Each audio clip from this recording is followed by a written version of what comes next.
When you put Thragg against Metro Man, this matchup feels illegal. Because on one side, you've got the most terrifying Viltrumite to ever exist. And on the other side, you've got a dude who casually treats time like it's optional. But real quick, smash that subscribe button. I think you're going to want more of these, because this one gets crazy the deeper you look. Let's start with Thragg. Yeah, this man is different. Thragg isn't just another Viltrumite. He's the Viltrumite, the strongest, most feared, most battle-hardened monster in the entire empire. This is the guy other conquerors look at and go, nah bro, you handle that. My emotions! My emotions! And the feats, absolutely disgusting. This man beat the crap out of Omni-Man like he was disciplining him. Omni-Man, the same guy who folded an entire superhero team, wiped out civilizations, and terrorized planets, looked outclassed against Thragg. Then there's Invincible. Mark has survived insane beatdowns his entire life. Bro has been smashed through cities, punched across continents, nearly turned into soup multiple times, and still got back up. Thragg still treated him like a tutorial-level enemy. And then it gets even worse when Oliver Grayson joins in. At that point, it's basically a family intervention gone wrong. Thragg is handling multiple powerful Viltrumites at once like he's late for another fight somewhere else. No panic, no struggle, just pure domination. And one of the coldest moments ever, Invincible lands one of those full power punches, the kind that levels people, destroys buildings, and sends monsters flying.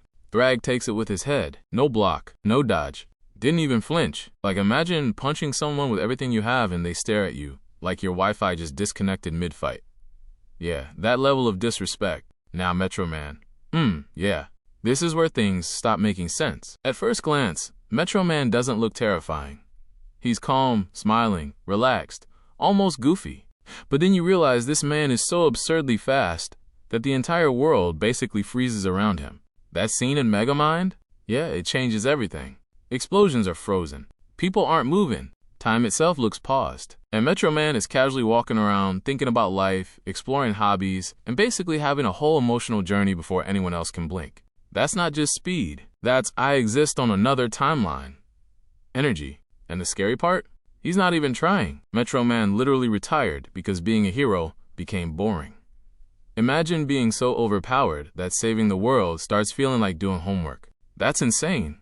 Now let's compare them properly. Strength Thragg has more direct combat feats. He's brutal, overpowering, and physically dominant against top-tier Viltrumites.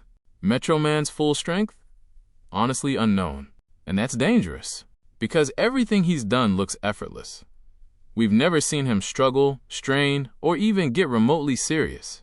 Durability, Thragg is ridiculous. He fights inside the S-Yuan, not near it. Inside it, while still throwing hands. He tanks punches that destroy cities and keeps moving like nothing happened. But Metro Man?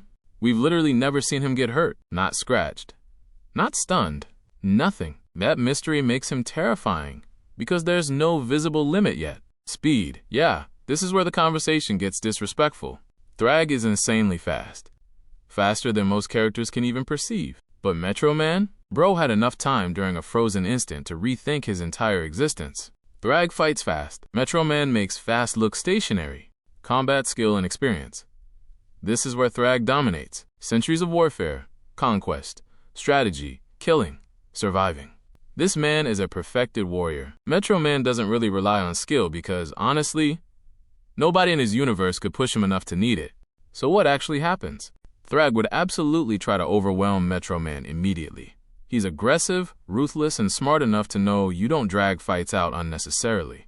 But the problem is, how do you overwhelm someone you can barely perceive? How do you fight someone who can move so fast the world itself feels paused around them?